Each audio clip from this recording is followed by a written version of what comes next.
In the warm, open landscapes where forests thin into clearings and sunlight hangs generously in the air, the blue-bearded bee-eater appears like a living fragment of the sky. Larger and more robust than its bee-eater cousins, it carries an unmistakable presence, elegant, hurried, and quietly commanding. When perched atop an exposing branch or power line, its long central tail feathers trailing behind, it surveys its surrounding with calm assurance, a sentinel of open country and woodland edge. What draws the eye instantly is its remarkable coloration.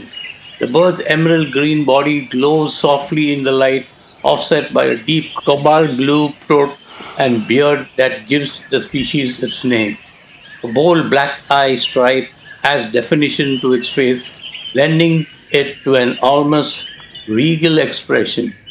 In flight, flashes of chestnut wings and elongated tail streamers turn each aerial movement into a brief performance as though the bird were painting arcs of color across the sky. The blue bearded bee eater is a master of the air. From its chosen perch, it launches with effortless grace, wings beating smoothly as it pursues bees, wasps, and other flying insects. Its hunting technique is precise and practiced. A swift dash, a sudden turn, and the prey is secured mid-air. Returning to its perch, it deftly beats the insect against the branch to remove the sting before swallowing it, a ritual repeated countless times with unfailing skill.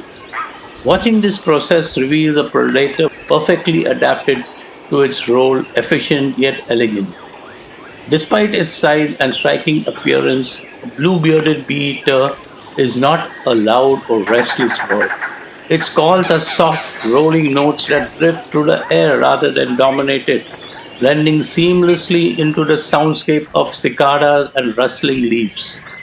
Often seen alone or in pairs, it carries an air of solitude, preferring space and open views to crowded company. This calm demeanor adds to its appeal, making each encounter feel composed and deliberate. Beyond its beauty and behavior, the presence of the blue-bearded bee-eater speaks of healthy ecosystems.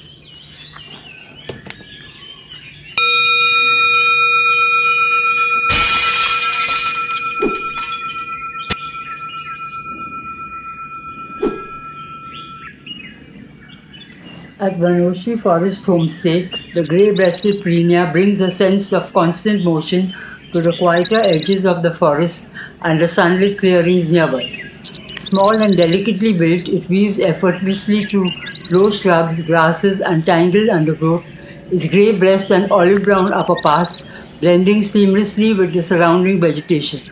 Though modest in color, it quickly draws attention through its lively behavior and persistent presence. Rarely pausing for long, the Prinia hops from stem to stem, tail held upright and often flicked sharply as if punctuating its movements. Its soft, repetitive calls form a gentle backdrop to the forest soundscape, often heard long before the bird itself comes into view.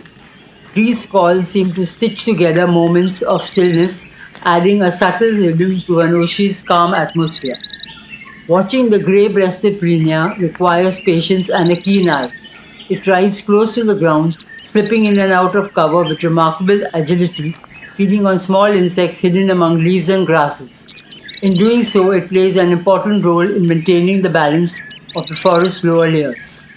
Though it lacks the dramatic colors of some of Vanoshi's most striking birds, the grey-breasted Prinia embodies the quiet charm of the place.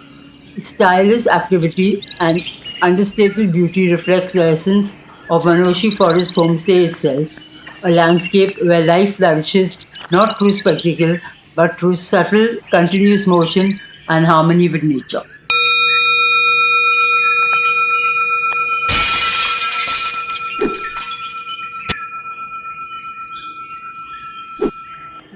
At Vanoshi Forest Homestay, where the forest opens gently into gardens, clearings, and sunlit edges, the purple-rumped sunbird brings a vivid sense of movement and color to the landscape. Small yet unmistakable, it flits restlessly among flowering shrubs and creepers. its presence often revealed by a quick flash of iridescence rather than by sound. In the calm setting of Vanoshi, this tiny bird becomes a lively counterpoint to the forest's slower rhythm. The male purple-rumped sunbird is specifically striking. When light catches its plumage, the deep purple sheen of its rump and the metallic glow on its throat shimmer brilliantly against dark upper parts and bright yellow underparts. These colors appear and vanish with each turn of its body, making every sighting feel dynamic and fleeting. No, it's okay. The female, dressed in softer olive and yellow tones, moves with the same energy but blends more subtly into the foliage. Her beauty revealed through motion rather than brilliance. Around the homestay, sunbirds are drawn to flowering plants, where they perform their delicate routine of feeding. With slender, down-curved bills perfectly shaped for nectar, they probe blossoms with practiced ease, occasionally hovering in midair before settling briefly on a perch. उसकी In the camera process, they carry pollen from flower to flower, quietly sustaining the plant instant life बैठा that brightens Vanoshi's forest नहीं ये edges तो and purple gardens.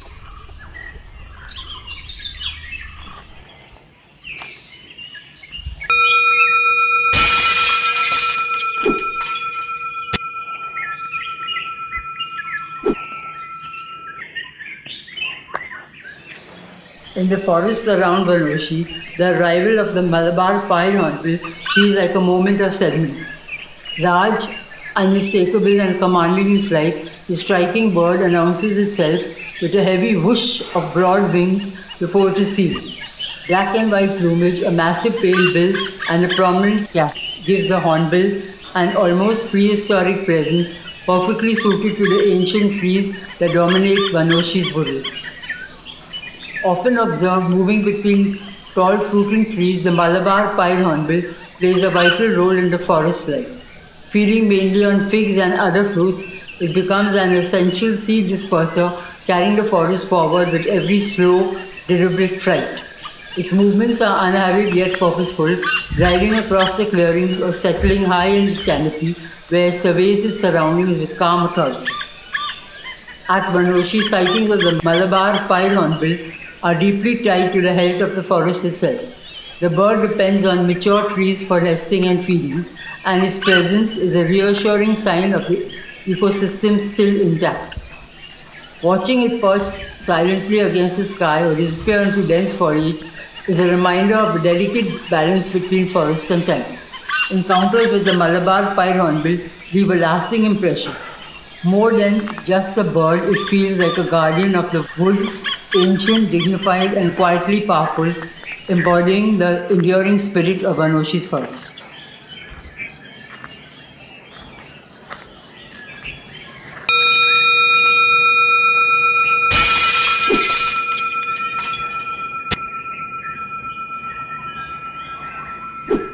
In the layered forest surrounding Vanoshi Forest Homestay, the bronze Drongo moves like a dark polished shadow, subtle at first glance yet compelling once noticed. Its glossy black plumage carries a metallic sheen that catches the light in fleeting flashes of bronze and blue, especially when it turns in mid-air or settles briefly on an exposed perch. In the calm, green surroundings at Vanoshi, this bird adds a sense of quiet intensity to the forest's daily rhythm. The drongo is often seen perched upright on open branches, wires, or dead snags, from where it surveys the forest with sharp, intelligent eyes. From these watch points, it launches sudden, agile flights to snatch insects on the wing, returning just as swiftly to the same perch. These aerial sallies are executed with remarkable precision, revealing the drongo's mastery of both air and space. Its long, deeply forked tail trails elegantly behind, enhancing its sleek silhouette.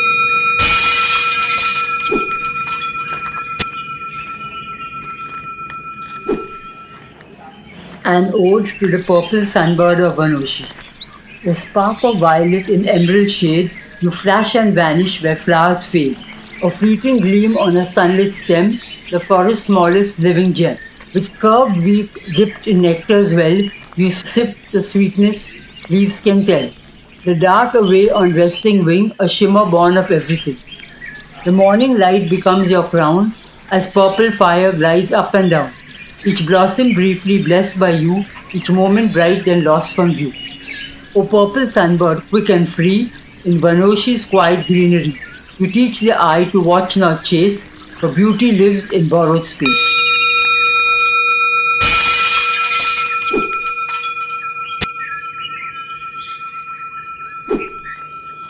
In the lush forest surrounding Vanoshi Forest Homestay, the southern birdwing or Sahadri birdwing appears less like an insect and more like a drifting fragment of sunlight.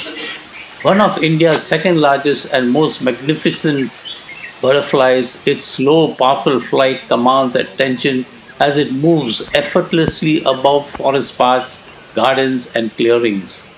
Against the deep greens of the Western Ghats, the birdwing's broad wings create a striking and unforgettable presence. The male southern birdwing, with its black wings marked by bold flashes of gold and green, glides purposefully from flower to flower, often high above the ground.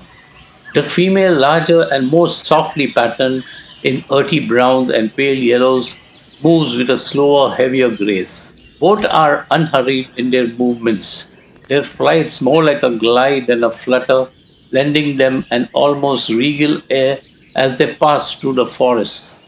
At Vanoshi, the southern birdwing is often seen near flowering plants and along forest edges, where sunlight filters through the canopy. It pauses briefly to feed, unfurling its long proboscis to draw nectar before lifting off again in broad, deliberate arcs. Adios, my birding friends. See you all next in episode 3, Vanoshi Sindhu Durg.